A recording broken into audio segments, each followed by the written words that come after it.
Hello, my friends. I hope you're having a fantastic day. My name is Ezra Anderson, and today we're going to take this ocean image and turn it into a crystal ball.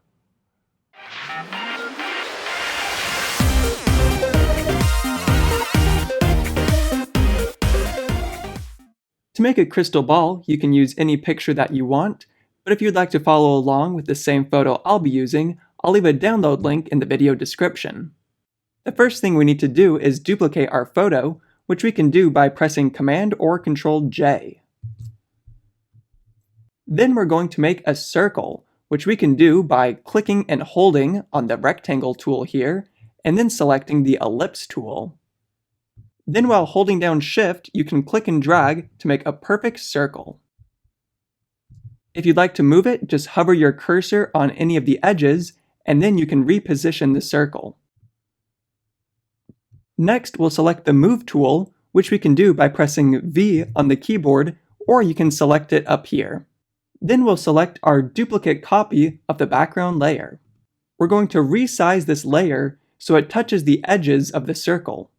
So I'll come over here to the right side and bring it in until it touches the circle. And then I'll do the same for the top, left, and bottom. We're now going to make this layer a child layer to the circle. To do this, we're going to click and drag on this layer down and to the right of the circle. By making it a child layer, our photo is only visible where the circle is. If you'd like to learn more about how child layers work and how you can use them, be sure to check out our complete beginner's guide to Affinity Photo in the video description. Next, we're going to apply a filter to our image. To do this, we'll come down to the Live Filters icon and then scroll down a little bit and select Pinch/Punch Filter. Then we'll increase the punch slider a little bit, and then we'll increase the radius. How much you bring up each one of these sliders will depend on your personal preference and how big your photo is. When you're done, we'll just exit out of this dialog box, and then we'll select the circle layer. We're going to apply a couple of effects to it, which we can do by pressing on the FX icon. The first thing we're going to do is apply an inner glow to our circle. So let's select Inner Glow and then check it on. Then we'll increase the radius. We're trying to make it so it looks like light is bending around our crystal ball. For this effect, I'm going to increase the radius a little bit more, which it doesn't look like you can do, but you actually can if you just type a number directly into this box.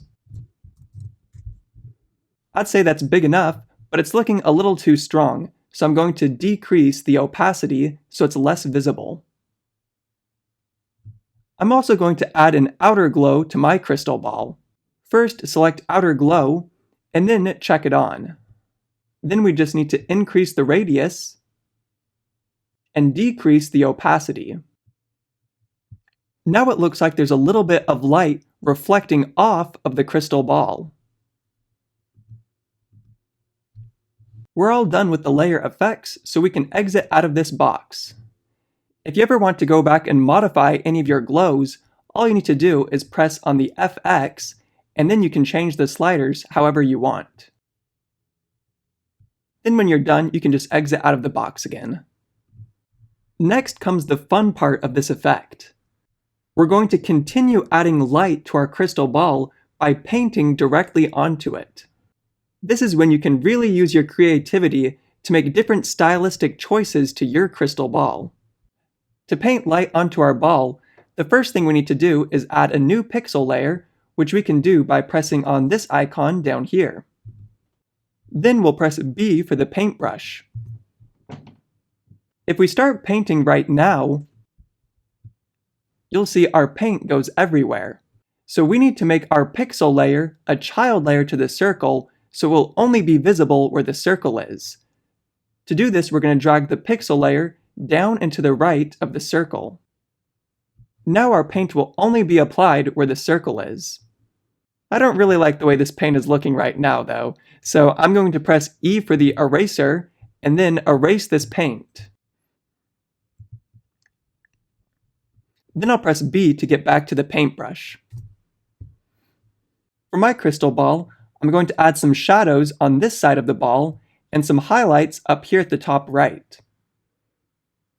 I'll start with the shadows since I already have black selected as my color. All I need to do is make sure my hardness is set to 0% and then paint along the edge of the crystal ball. And since this pixel layer is a child layer, I don't need to worry about going over the edge of the circle. Obviously the shadow is much too strong right now though, so I'm going to lower the opacity over here in the layers panel. I'll try 20%. We can see that the bottom left of the crystal ball now has a slight shadow added to it. Now I'm going to change my color to white by clicking on this white circle right here, and then I'll paint a highlight at the top right of the crystal ball. Now we can see we have a shadow and highlight applied to the crystal ball. And since we already lowered this layer's opacity to 20%, our highlight's opacity is already at 20%. I'm going to turn this layer off to show you another way that you could paint shadows and highlights onto your crystal ball. First, I'll make a new pixel layer, and then instead of using white and black, you can sample colors from your image. For example, if I wanted a highlight applied to my crystal ball, I might want to sample the color from the bright sky. Or if I wanted a shadow applied to my crystal ball, I might sample a color from the dark ocean at the bottom left. To do this, we can use the color picker up in the color panel. Just click and drag on it to select a color, and then click on this little circle right here to make that your paint color. Now I can use this light blue to paint a highlight onto the top right of my crystal ball. And just as before, you'd want to lower the opacity.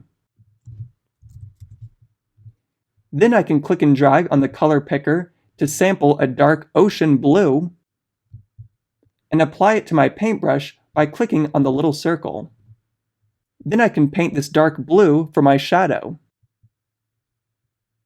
So this is what our crystal ball looks like with our colored shadows and highlights applied. And this is what it looks like with just white and black being used for the shadows and highlights. You can decide which one looks better for your picture. I want to enhance the colors a little bit in my crystal ball, so I'm going to apply a curves adjustment. To do this, you can come to the adjustments icon and then select curves, or you can just press Command or Control M. I'm going to make a slight S-curve to increase the shadows and highlights in my crystal ball. I'll bring down the spline over here, and bring up the spline in the highlights. Then I'll exit out of the box. We can see that the curves adjustment is already a child layer to the circle, so the adjustments are only being applied to the crystal ball. If you want though, you can also apply some adjustments to the background image. I'm going to press on this triangle to close up our group, and then select the background layer. If you want to make your crystal ball stand out a little bit more, you could apply a Gaussian blur to the background layer. To do this, we'll press on the Live Filters icon, and then select Gaussian Blur Filter. Then you can bring up the radius as high as you want. If you bring it up too high, you'll notice that you get opaque edges, so remember to check Preserve Alpha. Checking Preserve Alpha will keep your photo from getting those opaque edges. I'm going to bring my radius down a little bit though. Then when you're done, you can just exit out of this box. And I'll also apply a curves adjustment layer to just the background image. So remember, you can press Command or Control M to apply curves. Then I'll bring down the entire spline a little bit to make it darker. Our curves adjustment is only affecting the background layer because our circle is above the curves adjustment in the layers panel. Because the background image is the only thing beneath the curves adjustment, it's the only layer being affected. And finally, you can reposition the crystal ball if you so desire. You just need to select the circle group, and then press V for the Move tool. Then you can reposition the crystal ball wherever you want. And there you have it. That's how you make a crystal ball in Affinity Photo.